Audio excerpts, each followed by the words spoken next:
This is the Detroit Sports Podcast Network.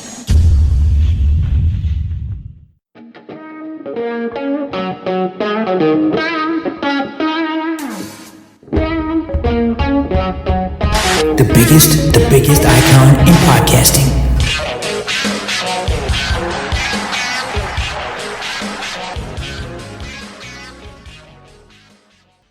Welcome in, everybody, to this week's edition of the DocNJock Wrestling Podcast. I'm your host, Adam the Jock Strozinski. On today's show, a lot of roster turnover with AEW. There's a lot going on. We'll get into all of that a little bit later on. Vince cashing in again, and this WWE superstar said, I do. We're going to cover all of that in the news and notes. We've got an AEW pay-per-view that we've got to review. AEW just hitting home runs out of the ballpark. And WWE maybe limping to the finish line with WrestleMania. It's weird. We're going to tackle all of it. Helping me break it all down, make sense of all of it, is the one, the only. He is the Doc, John Macaroon. What's up, cuz? Yeah, it's interesting. We haven't talked about it in these terms, but maybe the build for WrestleMania is maybe just a little bit too long. You got so many weeks to fill and so many shows that you have to kind of create content for. But in the end, when you look at it, WWE's done a decent job of trying to get a lot of people interested in the feud between Cody, Seth, and Roman Reigns and The Rock. And it was a crazy week of wrestling. And I'll say this, I haven't been as excited to talk about AEW, but boy, if AEW did a reset and you harken back to March 2nd, I think AEW could look at March 2nd and say, you know what, this was the opportunity that we had to kind of plant our flag and get AEW 2.0 off the ground. They got two of the biggest stars in the world, and we're going to spend a lot of time today talking about AEW, even though the WWE is in the mix and doing their thing for WrestleMania. So this podcast is gonna be definitely exciting, a lot to get into, and WWE did a decent job on Raw and SmackDown, keeping people interested, but it just, you look at it, we're only in March 9th. We got another month to go, and I think at this point, people just want to see the fights. And what are you going to do? It's going to be more promos, probably now some stuff that they're going to do to hurt each other, but man, the build-up is long for WrestleMania, and it's starting to show. Yeah, and look, you have pretty much your two flagship shows in Raw and SmackDown. And to me, Raw really just kind of felt like it was a commercial for SmackDown. It felt like, hey guys, here's Monday Night Raw. You know what? You better tune into SmackDown. On Monday Night Raw, it really didn't feel like we moved anything along. It really seems like right now, WWE has all their eggs in the Rock, Roman, Seth, and Cody basket. And Monday Night Raw, which is both of Seth and Cody's shows, it really felt like, hey guys, we're not going to do a whole lot here, but we're going to have an announcement on Friday night. So anything that you were expecting to see here, anything that you wanted to see here, you're going to want to wait until Friday night, and you're going to want to tune into Friday. On Monday Night Raw, was there anything that really captured your attention? Was there anything that really caught your eye? Because when I watched it, I was left wanting a little bit more. I was left with, okay, well, I guess I got to tune in Friday to see what happens, because I could have missed this entire episode of Monday Night Raw and I wouldn't have really missed anything. Were you in the same boat, or was there anything that you were like, you know what, I thought this was really great? Because I was kind of left wanting more from what is and what was a flagship program from WWE. Yeah, well, outside, and we'll talk about obviously the main characters, I thought Gunther destroying Dominic was pretty awesome. The clothesline that he levied on Dominic was sick, and Dominic sold it well. I think that Nia Jax and the build with Becky Lynch was crazy. Nia, I think, got the win via disqualification after interference from Alexa Bliss. And I look at it and I say that, you know what?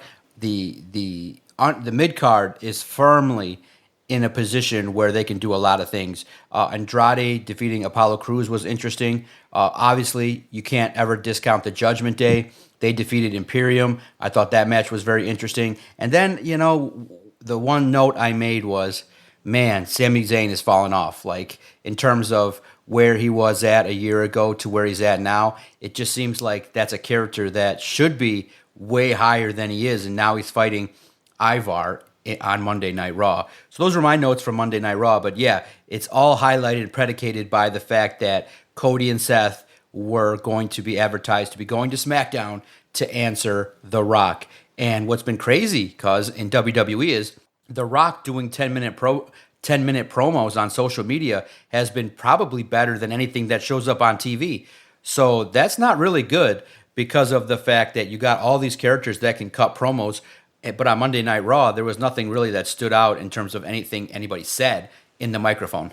Yeah, and I think kind of to double down on what you just said there, it really feels like The Rock has all the time in the world. Yeah, I mean, right? You go back to last week, it was like a 40-minute promo he got. And like Rock and Roman, look, Rock used to get a ton of time. I mean, we used to take over-unders on his entrance being anywhere from 5 to 12 minutes. And then his promos would go anywhere from, I don't know, 20 to 25 minutes. Well, now you add in The Rock, and all of a sudden, you've got to block out at least a half hour of your show just for these two guys to have a conversation. And this build has really seemed like it is just gobbling up time from both programs, from both Monday Night Raw and from SmackDown. And it's like a lot of stuff is either getting cut or a lot of stuff is getting pushed to the side because these guys need so much time to talk, so much time to tell this story. I kind of want to know where you're at with this story because, look, I am interested in it, but I'm nowhere near where I thought I would be with this. And I don't know if it's just The Rock and it's the long social media promos. It's The Rock and the long promos that he gets on SmackDown. It's this. I don't know. I kind of feel like we know what's going to happen, but maybe they pull a swerve at the last moment. So maybe I'm not as interested or maybe I'm not as invested. And I think that's probably the word. I don't think I'm as invested as I thought I was going to be in this storyline. And I think that might be the most jarring thing for me. I'm interested, but I'm not really invested in this story. So I just kind of want to gauge where you're at because you tend to be a really good pulse for these things. I'm not as invested. Are you as invested as you thought you would be or as you maybe should be in this story? Well, let me put it this way. It's the story that's being told, but it's not the story people really want to care about. I mean, you have Roman Reigns and Cody Rhodes. You have two guys that are wanting to win this match at WrestleMania. But unfortunately, you have The Rock, and it feels like a third wheel, but it's one of the biggest third wheels. It's like a 10. It's like, a couple going on a date, but her best friend is like a super hot model. It's like, damn, okay, the guy's going to be pretty much thrilled that she's there. But at the same time, it's like it's a little bit awkward, and the couple should focus on themselves, the date, the conversation, what they want to do. But you can't talk about your finances when the hot chick is next to you. You know what I mean? You can't be like, honey, we got to cut the bills, or honey, our trip that we were going to take, maybe we got to lessen it a little bit because taxes are due. You know what I mean? And I think everybody wants to see Cody and Roman do their thing, feud, have another level of their feud, but in the end, it's like you're focusing now on the Saturday fight in the tag team realm, and it's great seeing The Rock's entrance and adding another 10 minutes is, I mean, guys, come on, television time is precious. Just have The Rock show up with Roman Reigns. You can't have Roman Reigns have a 5-minute entrance and then The Rock have another 5-minute entrance on the same television program. And that feels weird and clunky. It feels weird and clunky when you're watching it. Yeah, because if he acknowledges Roman, shouldn't he be like? I was thinking this as this was unfolding because I'm glad you touched on this. So I'm watching Roman come out, and I'm like, well, why isn't The Rock coming with him? So I'm like, okay, well, The Rock's gonna get his own entrance. So then he comes out. I'm like, man, that just feels weird and forced. Yeah, it is strange. Like this whole story, and I think your analogy of The Rock being the third wheel here, and your girlfriend having a super hot friend that's going on a date with you, I think it's a great analogy. I think it's perfect because that is what it feels like. He feels like he's the third wheel. Yeah, but he's a big star. He's a prominent figure. He brings eyeballs. The pops are huge, but in the end, you recognize that people have been invested in another feud. I just want to see what Roman has to say about Cody and stuff like that, and it just feels like you have two feuds going on at the exact same time. And the best way to put it is, are we talking about the world title? It feels like it's overshadowed. It should be the focus. It should be Cody. Really, in a keep it simple model, it should be Cody talking to Roman about fulfilling a dream, being able to being able to grab the belt, ending the bloodline. Instead, it's now been about The Rock and Cody making fun of each other and slapping each other.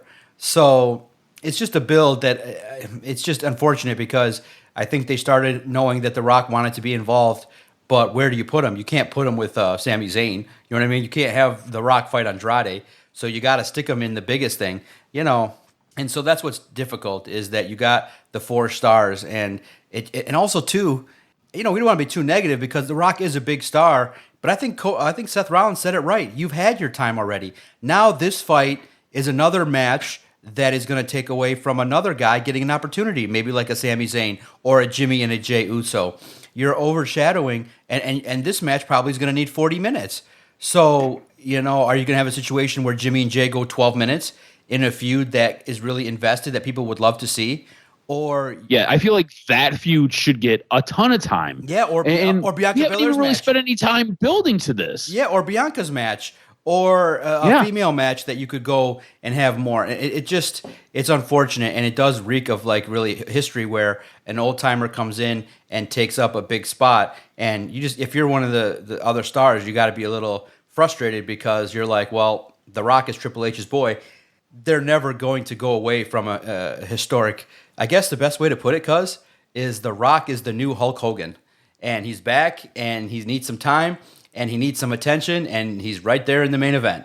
And it stinks, but in the end, let's just enjoy the ride and see where it goes, because now you got The Rock taking personal shots at Cody, which I thought was classic on SmackDown. It was good. But, I think the ending of SmackDown should have been Cody whipping his ass.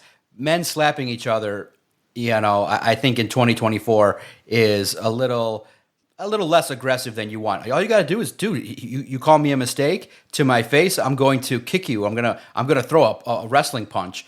Men slapping each other is just not as aggressive in terms of where you'd want to take it, in my opinion. Yeah, I felt like you could have done a little bit more with that. I didn't mind the slap so much because, look, immediately WWE social media jumps all over it, and they're like a slap for a slap. So they're doing like the eye for an eye type of thing, right? So I get it, but I really felt like you could have done more to close SmackDown out. You could have. At some point, if you could have bought yourself 5 more minutes, so these guys could have then jockeyed around, and we could have got a little bit more to leave on. It would have been a better closing for SmackDown. Instead, you have the slap. You've got Roman coming over to Rock pushing Roman away, and then we fade to black. And that's kind of where you're left with it. I really felt like you could have added a little bit more intrigue to get more of a reaction from The Rock, to get a little bit maybe more of a pull apart. Honestly, with the back and forth that took place on SmackDown, I felt like the highlight of all of it was probably Seth Rollins. Yeah. Seth Rollins' reactions to what either The Rock was saying, to what Roman was saying, or to what Cody was saying was priceless.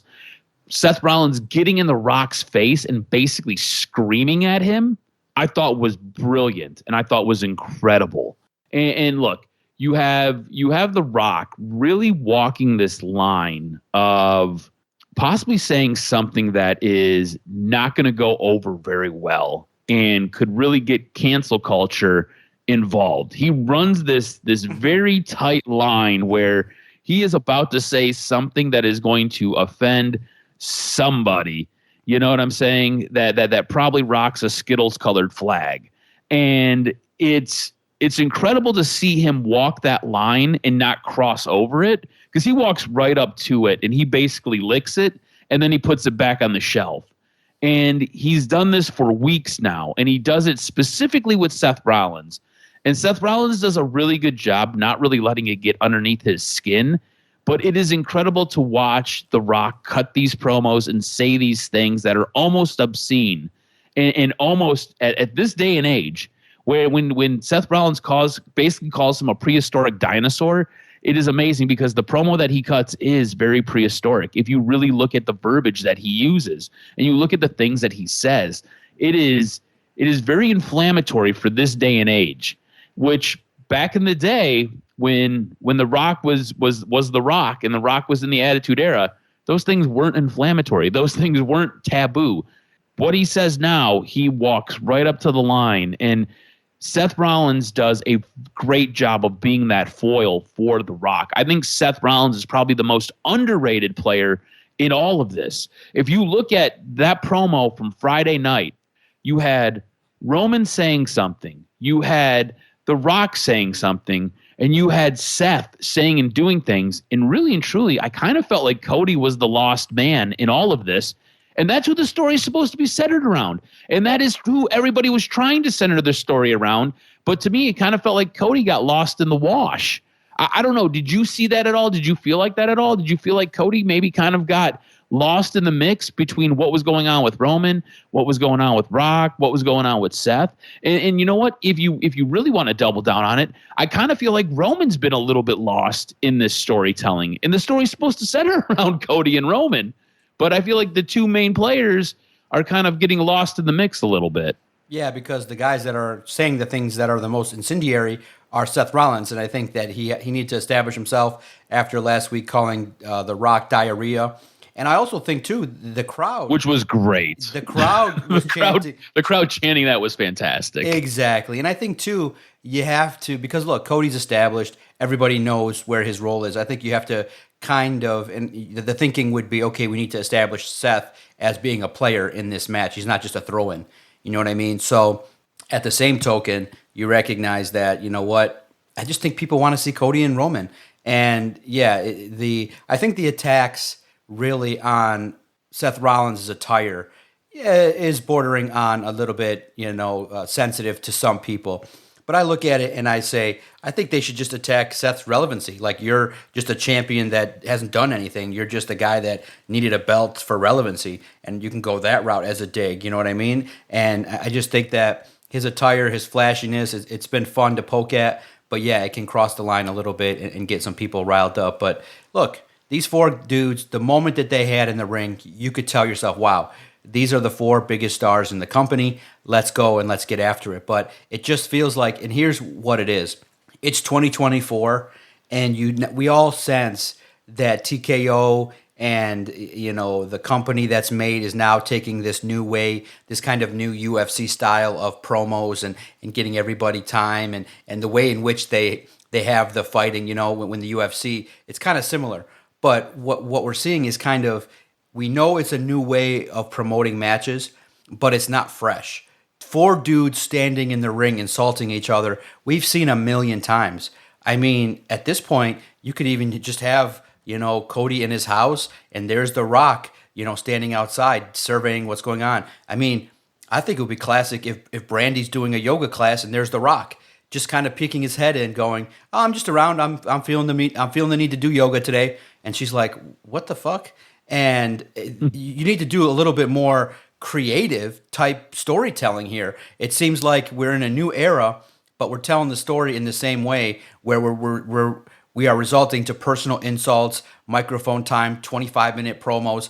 It's, bro, the world is at your oyster. You could do so many different things. I mean, you don't think that Nia Jax fighting Becky Lynch on Raw would have been interesting if Roman Reigns is just standing there and just kind of peeking in, or Solo. You send Solo on the scouting mission to insult and do everything, or you just have Paul Heyman peek in a little bit here and there. So it just has the feel of, hey, we're doing the basics that we need to do, the nuts and bolts of hyping up a fight, but it just feels like you can unlock so many more boxes with where we're at in 2024.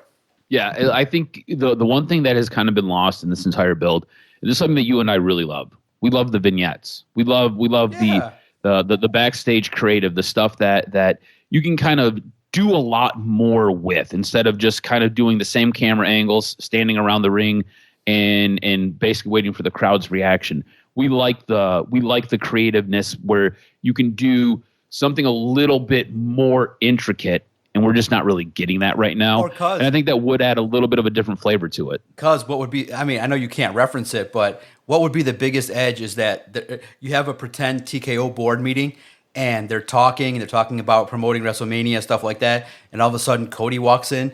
We have somebody here that's not on the schedule. Cody walks in, he's got a folder, but they don't allude to it, and they go, "You guys got a big problem on your hands." and we know it's alluding to Vince, but they're like, there's a guy here that's, we got to kind of figure out what to do with. And I think The Rock taking time away is kind of really detrimental to the board. And he drops it down, and you maybe see a mustache, or you see like a close vision of what Vince would be or something like that. It'd be funny as hell. But like I said, the world is at your oyster in terms of storytelling, and you just are doing stuff that's just kind of bland and way old school. But, it's a mass appeal, and that's what they're doing. They're using TV time. But I thought SmackDown could be better if they cut down that segment from 24 minutes down to 12. Just everybody get in the ring, boom, everything happens. I mean, we don't even get to see Grayson Waller's entrance, which I think is great. Theory's entrance is great. We just get into the matches because they know they're taking so much time for the others. Yeah, it really kind of feels like, again, WWE is really loading up with The Rock, with Roman, and with Cody and Seth. And because of that, everybody else is kind of getting cut. Everything else is kind of getting shortchanged. And again, there's a lot of really good stories that we've been telling for almost a year now that really aren't getting their due. And it's a little bit unfortunate. I think when it's all said and done, I do believe Cody Rhodes beats Roman Reigns. I think Cody Rhodes finishes the story. I think it's going to be great. I think we're going to get a swerve out of this tag match. I think there's going to be something that's going to happen inside this tag match that's going to really set up night 2. You have to watch night 1 because it's going to impact night 2. I get where they're going with it all, but at the chance to tell this one story, I feel like you are really diminishing probably 5 other stories, and I think that's probably the most unfortunate thing. And to be honest with you, the build to this could be done better. It hasn't been done great, and I think that's probably the most unfortunate thing. So something that I think was really, really good. Arguably one of their top 5 pay-per-views of all time. AEW Revolution took place last Sunday night. What did you think of this pay-per-view? Because this has been critically acclaimed by everybody who's watched it. A lot of people really love this. I want to get your take on it because following along in our group chat, I didn't get to watch it live. I had to go back and watch it. This pay-per-view, according to everybody, seemed to be great. I think you might have had a couple of problems with a couple of things. So I want to get your overall take on it, and then we can kind of get into the granular part of it. We can kind of break down some of these matches and what you had issues with. What did you make of this pay-per-view? Yeah, I thought, again, you look at a pay-per-view, and just if you look at it overall in terms of style of matches, it was kind of the same across the board. Everybody got a lot of time. Everybody got their shit in. I felt like it was enjoyable start to finish, but here's how I watched it. I had other stuff on the main TV, and I had it on in the background, and you could catch some certain matches and pay attention at certain spots, but 4 hours is a long time for one card, and you recognize there's a lot of matches, a lot of things going. I thought it was well-paced. I thought the timing of the matches was okay, but maybe you could have started a little bit differently based on the match setup, but in the end, I thought it was classy as hell to have Sting go out that way. Maybe our old school thinking got in the way when you see exactly how it shook out and what it meant to the fans, what it meant to Sting, what it meant to everybody involved. So it built up to the crescendo of Sting, and boy, did it deliver. The pre-fight package that they did was unreal. The fight itself, to see his sons involved, was unreal. To see a crazy spot from Darby was unreal. It was a good match, and then in the end, surprised everybody. But I felt like, what stinks is you realize, okay, what does everybody want to see? They want to see Sting, they want to see the outcome, and they want to see what's going to happen afterwards. And yes, I know we live in a social media age where if something gets cut off, you're going to see it from the crowd within 10 minutes. But I just thought that for the pay-per-view to get cut off in the middle of Sting saying, hey, I got to hit some cues, bye.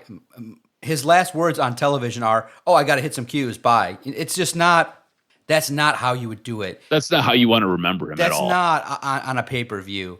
And yeah, they just in the post-match scrum, they just said, look, you guys all got to see it. We posted it right away. It's not, they minimized it, but it's the little details, and it kind of took away in terms of what would have been an A+ sending off, but it was still an A pay-per-view. It was really good. I thought everybody involved worked their ass off, and bro, in the end, when you have a match that Takeshita and Will Ospreay had, it was pure magic. It was totally different than anything you saw on the pay-per-view. Everything else was wrestling. It had a story, beginning, middle, end. These guys were just flowing start to finish, natural chemistry. It just built up to such a crescendo. It made the night for me. I loved watching it. I've watched it now twice, and you're like, man, Will Ospreay is going to be special. And now he's in the big show at 30 years old, and we've already seen him. We've been talking about him for 3 years, and now he's taking the big dance. And when he's on there, he's the biggest star in the company. He's the guy. And to realize what you have in Will Ospreay and the matches you can have with Takeshita, they were doing some wild ass shit. And you're just like, whoa, I was glued to the screen, top to bottom, start to finish. And I wanted the fight to keep going on with the false finishes, with the moves, with the move sets, with both of those guys just doing their thing. I was like, oh God, please don't drop each other on. I thought Takeshita killed Ospreay when he put him in the corner there by the ropes. And you're like, I don't think humans are supposed to drop that way. And you saw the scratch on Ospreay's back. Oh, it was just a 10-star match, in my opinion. It really allowed everybody to get excited. And then you had the Sting match. The one thing that people are talking about, and I'll ask you, did Darby really need to go crashing through real glass? It sent shards into the crowd. You got people there. I think that it should have just been about Sting. You don't need Darby to take crazy risks in the match that should be focused on Sting, because another aspect is, whoa, this fucker's jumping off of a ladder into glass and cutting himself all up. It didn't need to happen. You don't need to risk hurting your fans and having people go, oh, I'm hurt, and you going, yeah, so what? You see the release beforehand. You could be involved in the match. It's like, these are your customers. Like, you don't want to send glass into kids. And I just think it was unnecessary completely. This is something you and I have talked about before with Darby Allin and his style of wrestling. We both feel like at a certain point he's going to cut his career short because of the stunts that he tries. It's one of those things where, it was a cool. It's a cool replay moment. It's a cool spectacle. At the time, you're like, holy shit, this is nuts. But does it really add anything to the match? Did it really add anything to it? Like, could you take that out and would the match still be great? The answer is yes. If you can take it out and the match still be great, then you don't need to add it in. There's no need. It's an unnecessary bump. So this is the one thing you and I have been screaming forever, specifically with Darby Allin. Your body only has so many bumps. It's called a bump card. You can only take so many of these bumps before your body doesn't have it left, before your body can't do it anymore. So at the risk of cutting your career short and really derailing everything good that you've got going on, you do these silly stunts where you have these high impact moments in a match, and these high impact settings where you're doing a coffin drop off of a top rope onto the mat. Like, that's crazy. Like, I don't know if people realize those mats. It's basically like your recreational gym mat when you're working out at the gym. It's kind of that. There's not a whole lot there. What's underneath that is a concrete floor. You falling down onto that, it hurts. And it again, it beats your body up, and you can only withstand so much of this stuff before things start to break down and you're not the same wrestler you once were. Darby Allin is one of those wrestlers where he's not built for a long time, but he's built for a good time. And while he's here, he's going to give you everything he's got, and it's going to be a good time.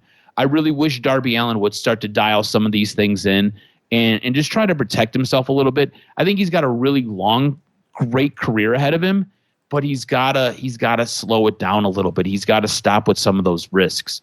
And look, it was.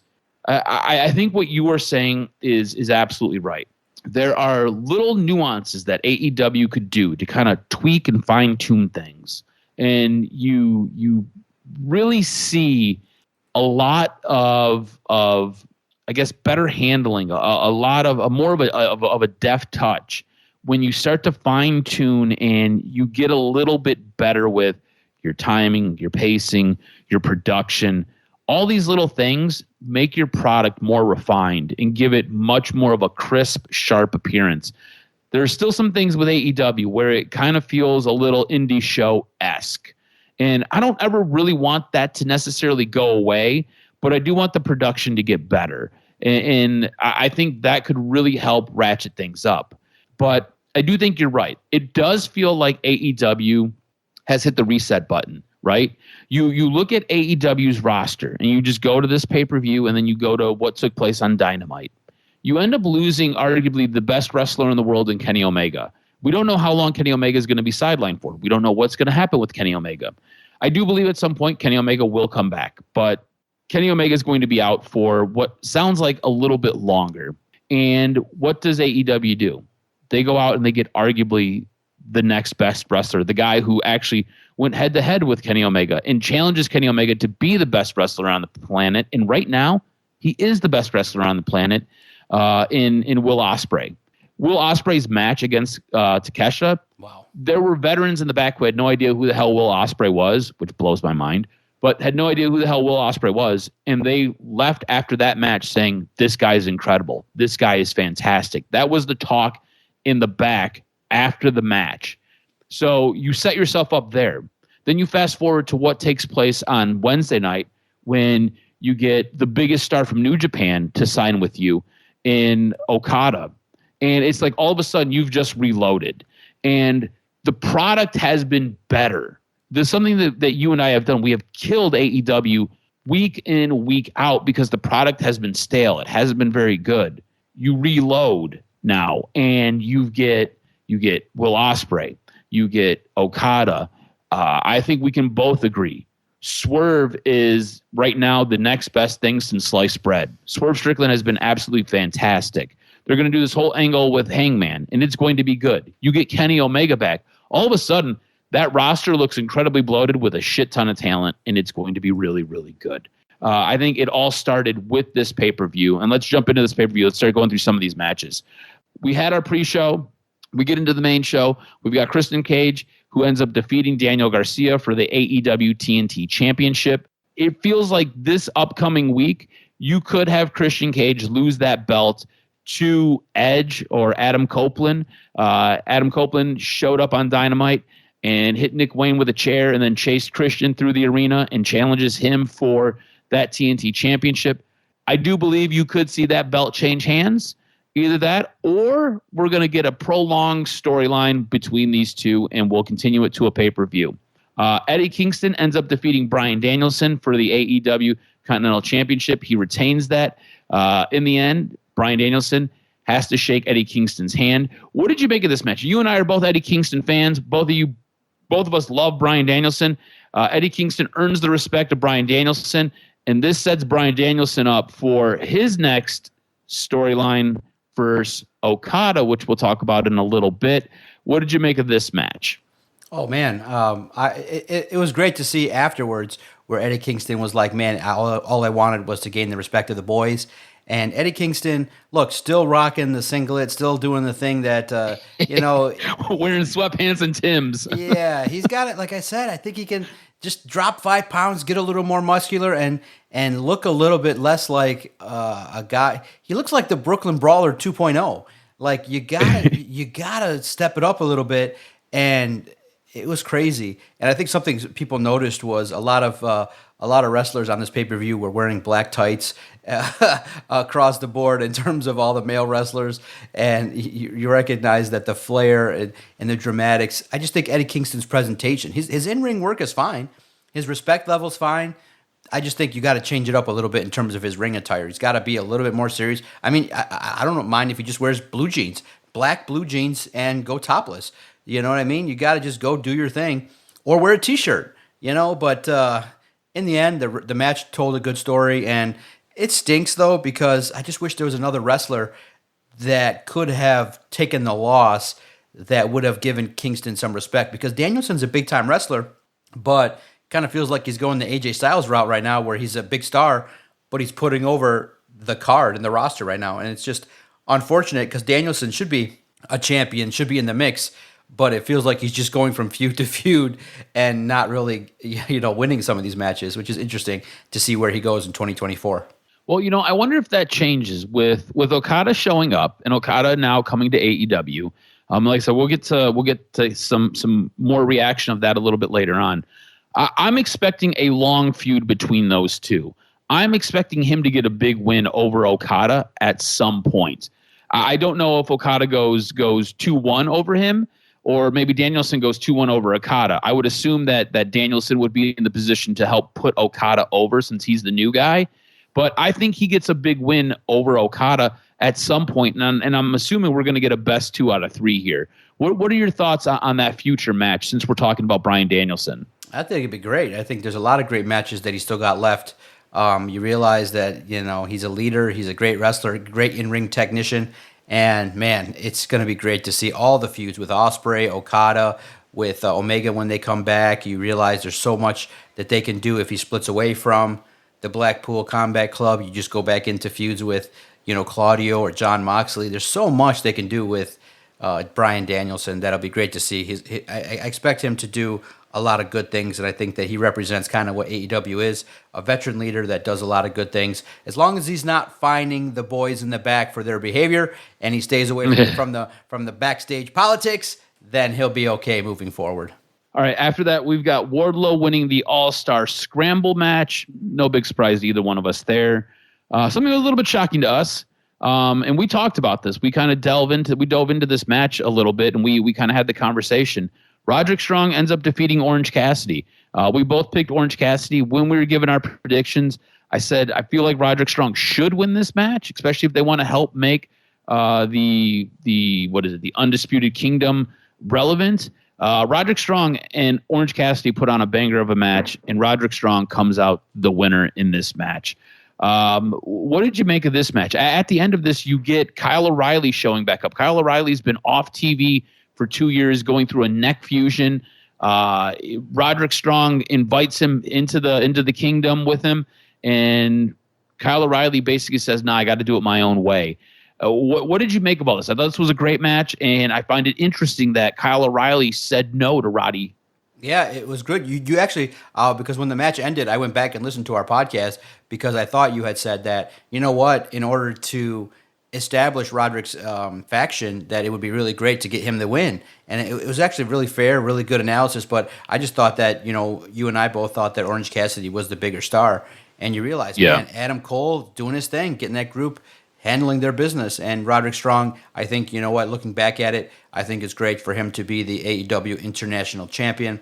So we got to kind of, maybe make it happen where Roderick Strong fights Eddie Kingston and we can unite the AEW Continental Championship with the AEW International Championship and have one overseas belt, because it's not, it really doesn't make any sense. You know what I mean? So let's maybe combine a belt here. But Roderick Strong and Kyle O'Reilly, man, he looked different. I was like, who's that? Because he looked like he hadn't slept in 4 weeks. But dude, it looked like he pulled some dirty clothes out of the laundry and showed up for a wrestling event. Yeah, it's Kyle O'Reilly. But there's intrigue there with the group, and it'll be interesting now moving forward to see where Kyle O'Reilly fits in. And those guys with the neck fusions, man, you recognize 2 years is a long time, but it went by quick. It was like, holy crap, he was gone. We recognized he was injured, but now he's back, and he can hopefully resume his career and stay healthy. That's most important. Do you think that they maybe bring Bobby Fish back at some point? Bobby Fish was released probably almost 2 years ago. And to be honest with you, he hasn't really done a whole ton on the indie scene. Do you think maybe they bring him back? I mean, again, Bobby Fish was part of that group. He was with Kyle O'Reilly. They were the Red Dragon in Ring of Honor. Then they were the Undisputed Era in NXT with Adam Cole. And look, there was at one point AEW had all 4 members of that Undisputed Era group, just not all at the same time. It was when Roddy Strong came in that Bobby Fish ended up leaving and Kyle O'Reilly was sidelined with an injury. Do you think maybe they bring Bobby Fish back and they kind of reunite that group and they add in Matt Taven and Mike Bennett and Wardlow, and they really strengthen that group and make it a bigger faction? Do you think that maybe happens? Maybe it's being pushed for, but it's tough because you really got to do some work to get Kyle O'Reilly and Bobby Fish back up to that level. You know what I mean? They've kind of fallen off in regards to their relevancy, and it just feels like the group right now with Adam Cole and the way it is, they've upgraded, and I think Wardlow and the 2 guys from TNA are absolutely perfect for what they need. I don't think you need them, but if you add them, yeah, if you feel like you can get something out of them, but it just feels like Kyle O'Reilly and Bobby Fish, their time to be as relevant as they need to be is probably over. All right. We then had Blackpool Combat Club defeating FTR. Timeless Tony Storm ends up defeating Deonna Purrazzo as she defends her AEW Women's World Championship. We then had the match of the night. We've talked about it a little bit already. Will Ospreay defeats Takeshita.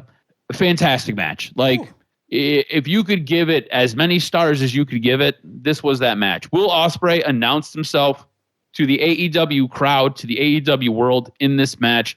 And look, Takeshita comes out looking strong as well in this. There were two guys who got made in this match, and it was an absolutely fantastic match. What was your favorite part of this? Because I know that you are now one of the biggest Will Ospreay fans. Over the course of the last, I'd say probably 2 or 3 years, you've become an increasingly bigger Will Ospreay fan with each match that you see. We've both been high on Takeshita. We kind of feel like he's been misused in AEW. Look, I think both guys came out the winner in this match, even though Will Ospreay gets the win in this match. Dude, I jumped out of my seat when he did the crossbody and landed on his feet. I was like, what the hell? What kind of athleticism does it take to... I watched it again. I was like, what kind of athleticism does it take to be able to turn your body sideways, crash into another man, get your body upright, land on your feet, and make it look like a walk in the park? I was like, what the hell is this? And you can't... If anybody watches wrestling and you're a fan of Bret Hart, Shawn Michaels, Seth Rollins, you realize, you and Kenny, credit to you guys, you first brought me to the guy and said, watch this guy's matches, and then you just go over to YouTube. And that's what sucks, is that they got to put New Japan kind of a little bit from wherever they are to something more prominent, at least to the CW or somewhere where a human can scroll through it accidentally. I never, ever, before you guys told me to watch New Japan, I never came across it. Yeah, you'd hear about Wrestle Kingdom and stuff like that, but it never hit the radar. You and Kenny said, hey, watch New Japan. There's some people out there, you WWE snob, and you said, watch Okada, watch Will Ospreay. So I said, okay, I'll listen, I'll watch. And then when you watch it, you're like, what the fuck is this? This guy does not belong in New Japan. This guy belongs on the big stage. And you recognize he was only in his 20s. Like, the man's 30 years old, going to have a 10-year run in a company, hopefully AEW, which now clearly you realize, okay, they have staying power. If they're signing Ospreay and Okada to multi-million-dollar deals, they hopefully get some monies in from streaming or their next TV deal. And it's clear they needed some star power to get their next TV deal, and they waited as long as humanly possible. And now they can negotiate, and they can say, look, we got Okada, we got Will Ospreay, we got some more star power that we can bring here. Look how we treat our own and stuff like that. So, man, if AEW can get a nice TV deal or a nice streaming deal and they can infuse, the next step is to get just that one perfect WWE star to go over there. It probably won't be Drew McIntyre, but in that vein, go steal someone that, can be something, because even though, we all look at homegrown talent and stuff like that, WCW kicked it off when they got Hall and Nash and they put him with Hogan. And that's when they started getting 5-6 million viewers. So you got to time it right. You got to get the right person. But for right now, holy shit. Will Ospreay, could you imagine Will Ospreay, Takeshita again? Ospreay versus Bryan Danielson, Ospreay versus Jay White, Ospreay versus MJF. I mean, my God, every match feud that this guy's going to have is interesting, and he's funny as hell. He's cheeky, as they say, and I think and AEW's style is perfect. He can wrestle on a Wednesday, hang out in the hotel on Thursday, fly out Friday back home. He doesn't have to show up, if he times it right, doesn't have to come back till Tuesday. He can work 2 weeks, take 2 weeks off. It's a great opportunity to make him an attraction, and you just got to put the rocket ship on him.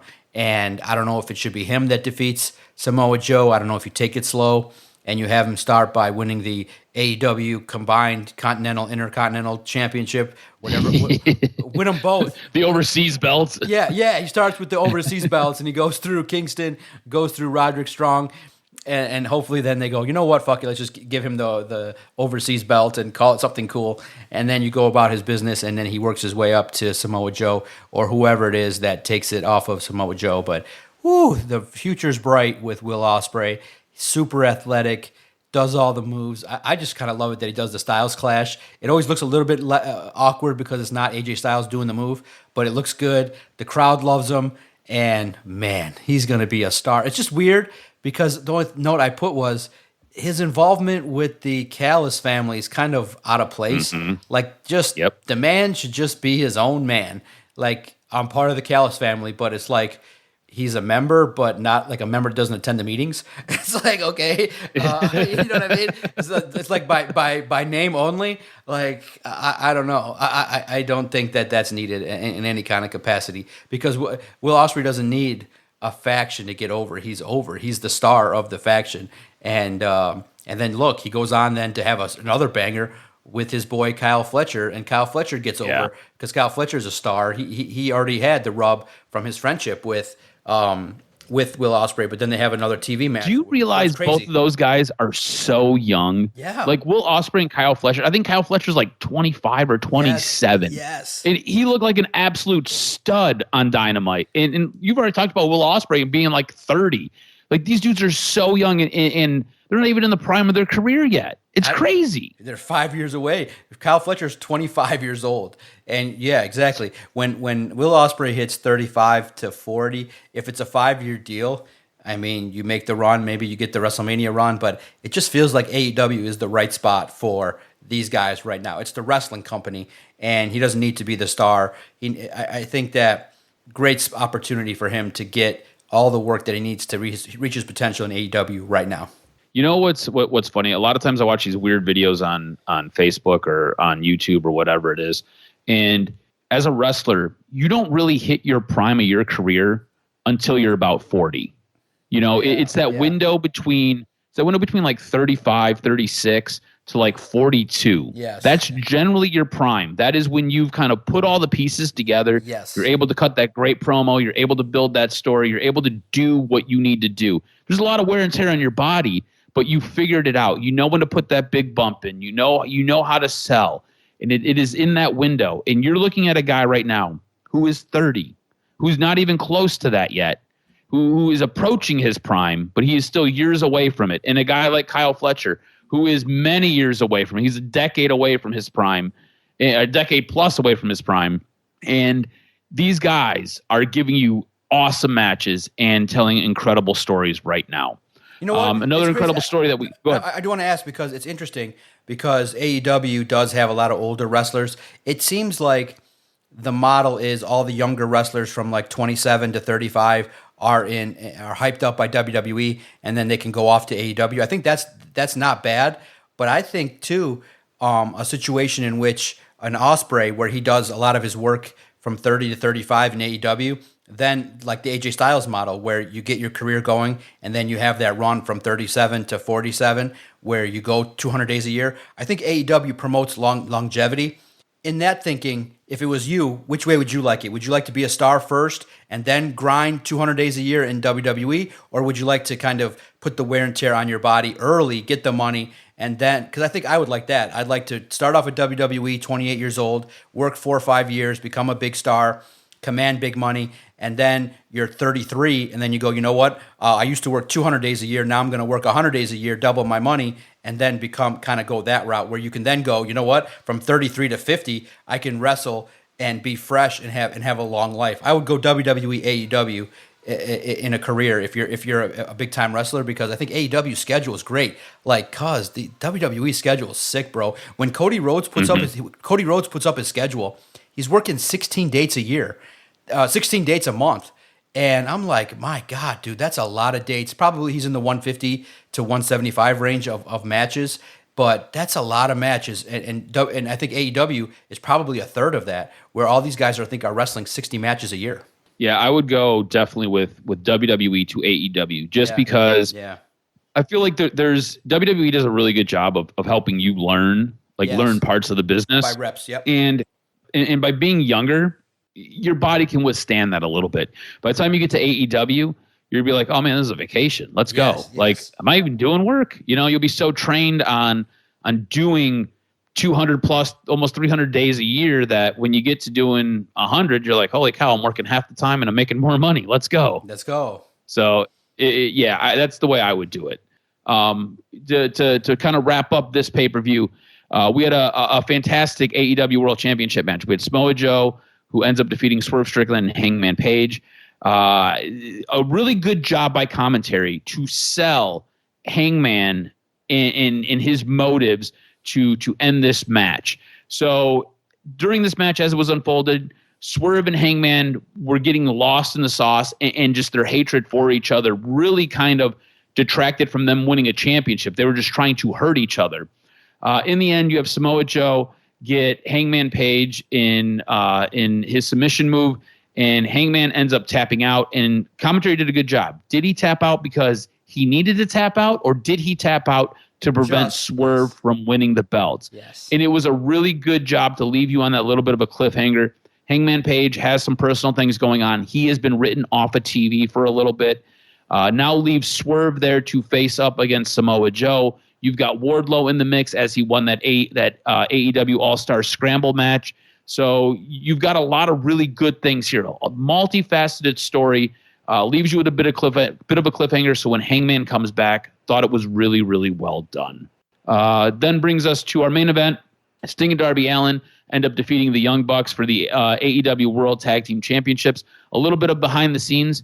Sting was the only one who wanted to do the job for the Young Bucks. The Young Bucks and Darby Allin wanted to put Sting over in his final match of his career. This was a fantastic way to go out.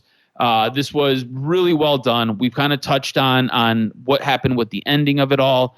But overall, this was the way to send a man out. This was absolutely fantastic. In the end, he had his kids come out with him, dressed up as Rainbow Sting and dressed up as Red Wolfpack Sting.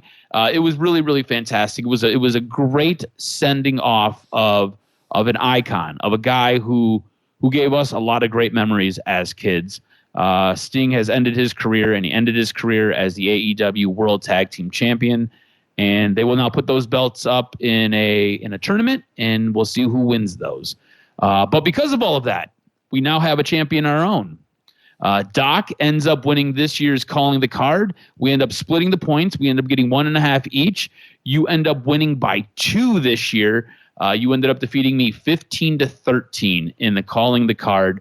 Congratulations to you. Great job on Calling the Card. Yes. Does that even it up 2 years? I think it's 2-2 now. We each take 2-2, I believe. Yep. Yeah. Wow. That was good shit, man. It's one of those things too where we've alternated every year, every other year. That's what I thought too as well. I went back and looked at it and I was like, oh man, this has been fun. Yes, I'd like to make a speech here to claim my throne. It was a tough challenge this year. The increase of difficulty, I thought, makes my title reign the best one of all time, knowing that there were so many different events, way more to look into, way more to read. So I feel like my win is the greatest win in the history of wins.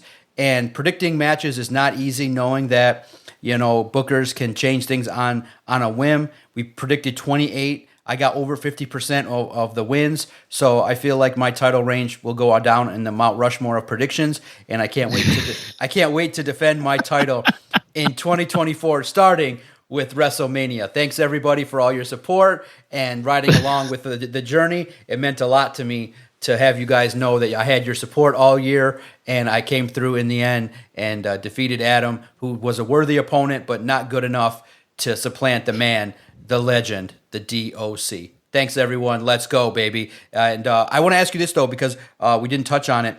Something broke on SmackDown that I didn't like, and it's just, quite frankly, gross. The Red Wings added the priority patch to their jersey, ruining an iconic jersey. I don't want to see Prime on a WWE ring. It's jarring.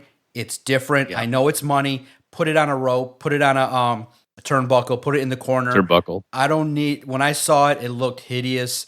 I don't like it. I'm not a fan. I know Logan Paul's the shit, and he wants to put his shit everywhere. Bro, just walk out there with a Prime. Have Pat McAfee scream to the high heavens that he likes Prime. I don't want to see that. It looks gross. It takes away.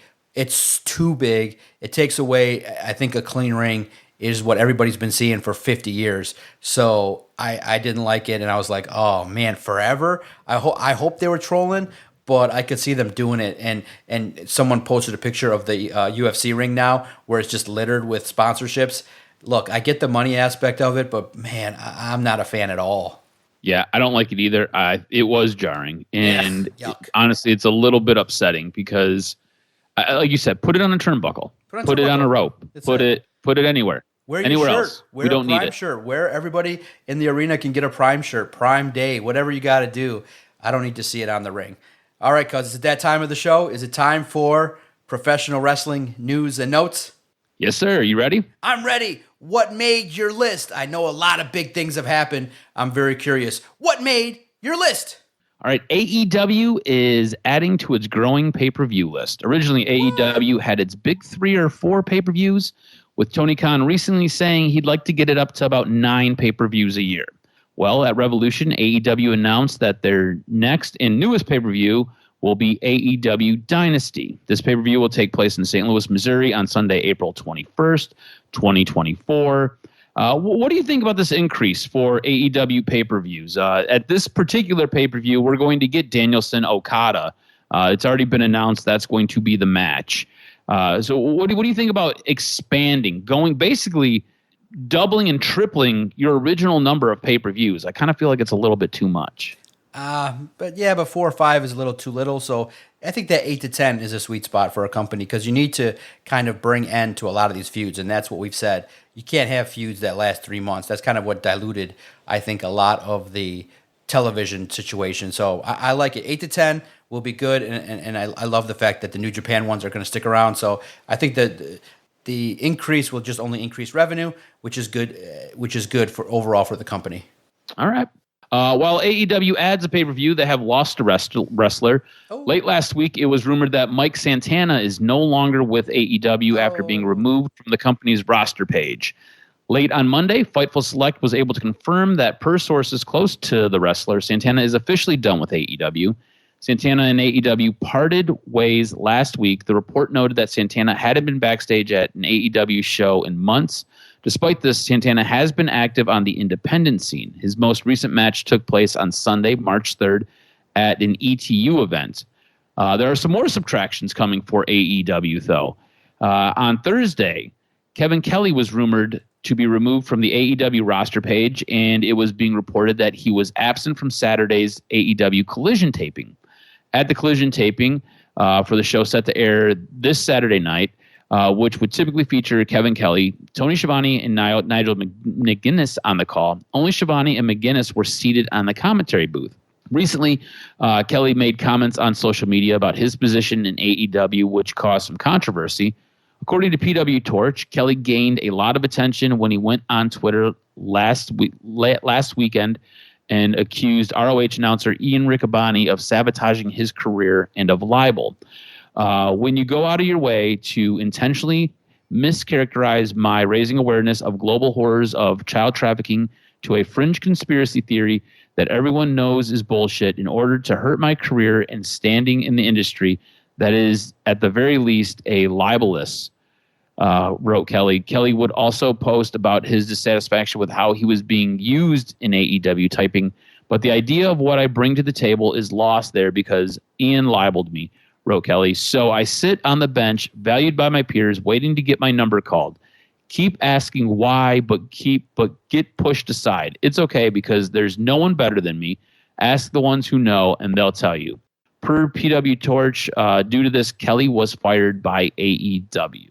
AEW adding and subtracting, and AEW adding a suspension now.